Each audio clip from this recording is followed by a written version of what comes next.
Assalamualaikum warahmatullahi wabarakatuh. Alhamdulillah, bersyukur kepada Allah Subhanahu wa taala.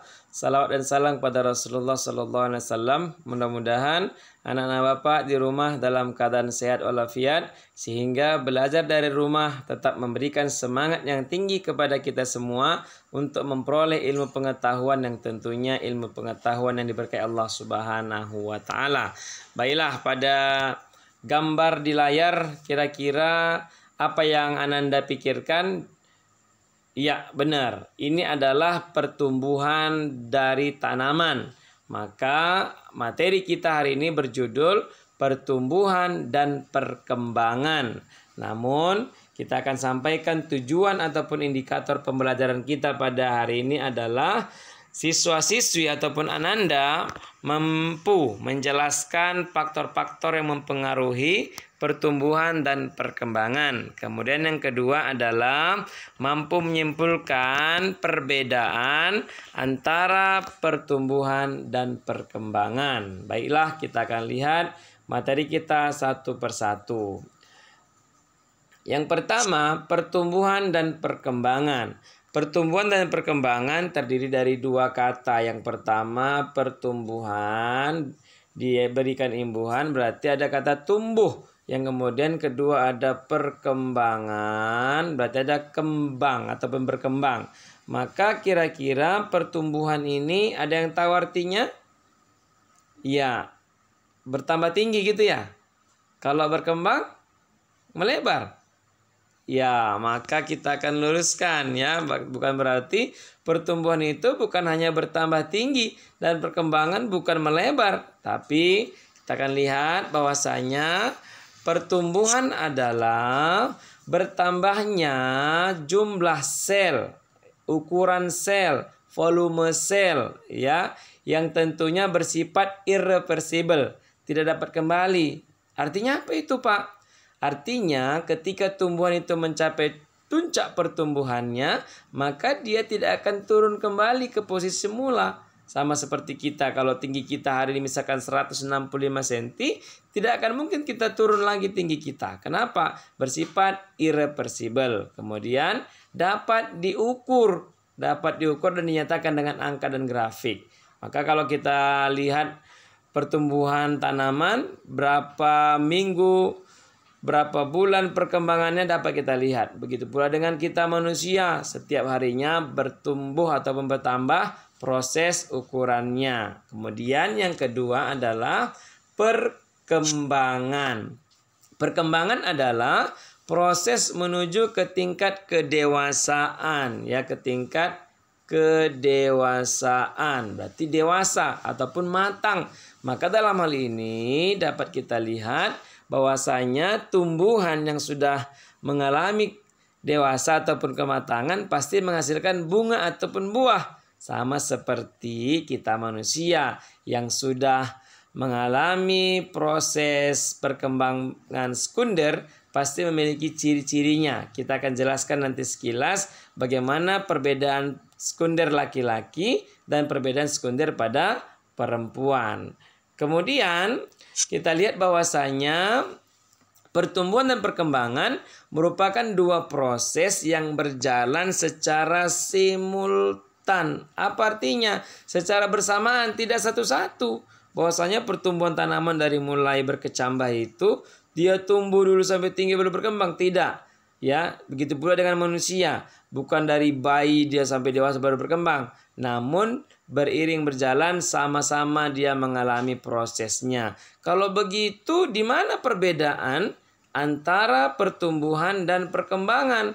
Maka kita lihat bahwasanya perbedaan antara keduanya yaitu pertumbuhan dan perkembangan. Maka pertumbuhan itu adalah dapat diukur secara kuantitatif. Apa itu kuantitatif? Kuantitatif itu adalah suatu kualitas yang praktikum ataupun suatu materi yang dapat diukur dengan angka-angka ataupun bilangan. Sama seperti tadi, tinggi tanaman, lebar daun, tinggi manusia, diameter kepala, itu adalah pertumbuhan. Kemudian ada penambahan jumlah dan ukuran yang dapat dinyatakan dengan angka ataupun grafik. Kemudian kalau kita lihat perkembangan, bahwasanya tidak dapat dinyatakan secara kuantitatif, ya, namun bersifat kualitatif, yaitu bagaimana kita lihat kedewasaan dari seorang manusia, yaitu laki-laki dan perempuan tentunya ada perbedaannya. Contohnya misalkan laki-laki sudah mengalami dewasa, dia akan mengalami mimpi basah. Kemudian pada perempuan dia akan mengalami yang namanya menstruasi. Tentunya ciri sekunder ini tidak hanya itu saja. Masih banyak ciri-ciri sekunder dari perkembangan pada laki-laki dan perempuan. Namun pada kesempatan kali ini kita belum membahas bahagian yang tersebut, ya. Kemudian kita lanjutkan anak Bapak, bahwasanya proses selanjutnya dari pertumbuhan dan perkembangan adalah mengalami diferensiasi ataupun proses pertambahan jenis dan fungsi sel. Maka harus kita ketahui bersama di kelas 2 yang lalu atau kelas 11 Ananda sudah belajar tentang jaringan. Maka sel itu adalah bahagian terkecil dari makhluk hidup.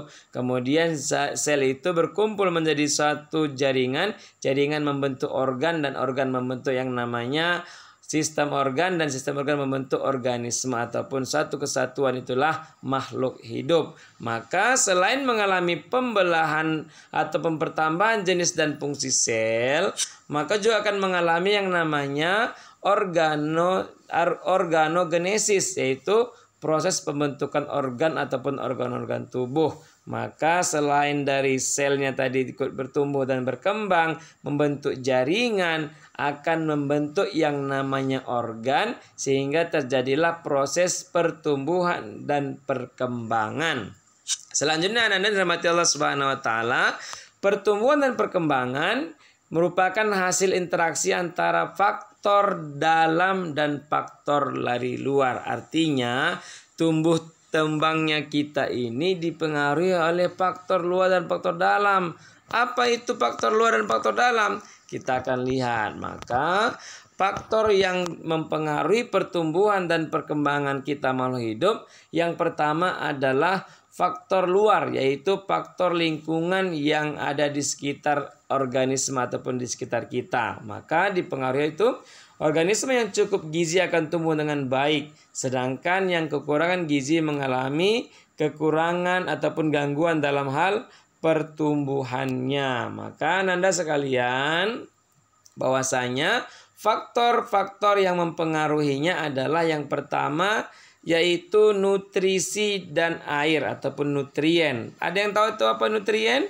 Nutrien itu adalah apa? Ya, suatu zat makanan yang dibutuhkan oleh makhluk hidup, baik itu manusia, tumbuhan ataupun hewan, membutuhkan yang namanya makanan dalam rangka apa? Untuk membantu proses pertumbuhannya. Kemudian dalam air, ya air fungsinya apa? Maka air adalah salah satu partikel ataupun materi yang sangat dibutuhkan oleh manusia, yang sangat dibutuhkan dalam rangka apa? Ya tentunya tubuh kita ini terdiri dari 70% yang mengandung air, ya. Kemudian maka tumbuhan, kita katakan tumbuhan itu sangat membutuhkan yang namanya air. Kenapa? Karena dalam tumbuhan terdapat jaringan, ada xilem. Xilem adalah suatu partikel ya yang fungsinya untuk apa? Mengangkut air dan garam-garam mineral dari tanah melalui akar menuju ke daun. Dan ini dilakukan oleh yang namanya daun, yaitu proses fotosintesis. Yaitu yang kedua adalah cahaya, ya. Cahaya. Maka cahaya ini juga adalah merupakan bahagian yang sangat dibutuhkan oleh makhluk hidup. Bukan hanya kita manusia, tumbuhan sangat bergantung kepada makhluk hidup. Kenapa? Karena tumbuhan disebut adalah organisme autotrof. Organisme autotrof artinya organisme ataupun makhluk hidup yang mampu membuat makanannya sendiri. Artinya apa itu, Pak?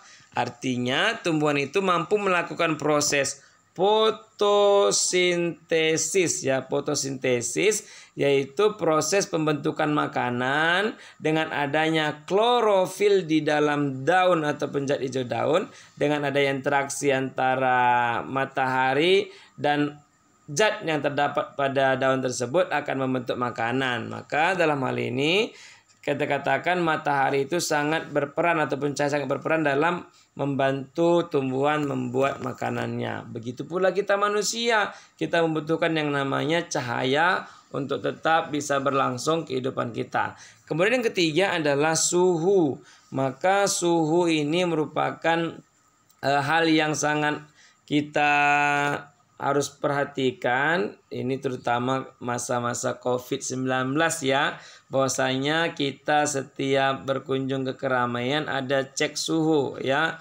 Maka dalam hal ini kita perhatikan suhu ini ternyata sangat penting dalam pertumbuhan dan perkembangan makhluk hidup. Bukan hanya kehidupan kita sehari-hari, tapi makhluk yang lainnya juga akan berpengaruh jenisnya, akan berpengaruh pertumbuhannya terhadap suhu yang ada. Maka suhu optimum yang baik untuk kesehatan itu atau pertumbuhan perkembangan adalah antara kisaran 10 sampai 38 derajat Celcius. Itu kisaran yang baik dalam pertumbuhan dan perkembangan. Kemudian yang keempat adalah oksigen ya.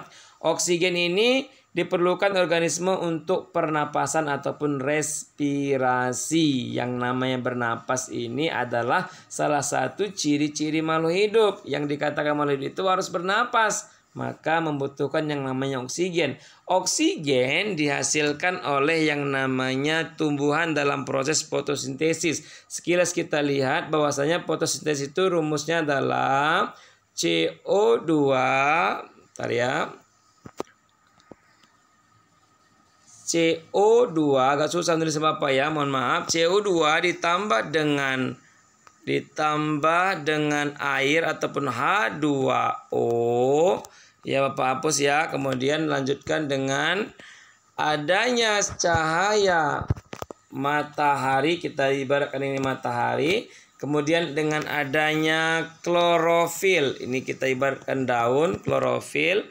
Kemudian akan membentuk sama dengan Bapak buat yang baru lagi, akan membentuk energi yaitu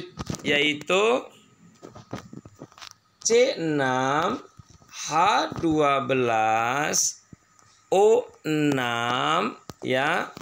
Kemudian ditambah dengan oksigen ya. Mohon maaf ini tidak menggunakan pensil sehingga agak besar tulisannya. Artinya tadi Bapak ulang, Bapak diktekan bahwasanya rumus fotosintesis itu adalah CO2 atau karbon dioksida ditambah dengan H2O ataupun air, dengan adanya klorofil pada tumbuhan berinteraksi dengan cahaya ataupun matahari akan membentuk energi berupa apa? C6H12O6 kemudian membentuk O2 ataupun oksigen. Itulah yang dikatakan bahwasanya proses dalam fotosintesis. Kemudian anak Bapak, bahwasanya tidak kalah penting lagi faktor yang mempengaruhi pertumbuhan itu, terutama tanaman itu dipengaruhi oleh yang namanya kelembaban ya, dipengaruhi namanya kelembaban. Maka kelembaban itu adalah merupakan jika kelembapan udara rendah, maka penguapan air akan meningkat sehingga penyerapan air dan barang-barang mineral oleh akar semakin banyak. Maka perbedaan antara tanaman yang hidup di laut ataupun di tepi pantai dengan di dataran tinggi itu berbeda komposisi akarnya. Maka dalam hal ini inilah faktor yang mempengaruhi pertumbuhan dan perkembangan pada tumbuhan, pada hewan yang tentunya kita lihat ini faktor yang dari luar tubuh tanaman itu sendiri. Kemudian anak Bapak dirahmati Allah Subhanahu wa taala, kita lanjutkan. Faktor yang kedua adalah faktor dari dalam. Artinya yang mempengaruhi dalam tubuh tanaman. Apa itu? Yang pertama adalah gen. Gen itu diwariskan oleh induknya kepada keturunannya. Ya, gen itu diwariskan oleh induk kepada keturunannya. Apa yang diwariskan? Semua sifat. Kalau tadi pertumbuhan perkembangannya itu dipengaruhi oleh gen yang besar ataupun tanaman yang besar, maka kualitas anaknya juga lebih kurang akan besar. Gennya manis kalau kita pada buah misalkan, maka juga yang diwariskan akan manis. Maka dalam hal ini, gen juga berperan sebagai pembawa kode. Untuk apa? Pembentukan protein, enzim, dan hormon yang mempengaruhi atau mengatur dan mengendalikan pertumbuhan pada tanaman. Ya, maka sekali lagi, gen adalah informasi genetik yang tentunya dibawa oleh induknya kepada anak ataupun keturunannya. Kemudian yang kedua adalah hormon, ya.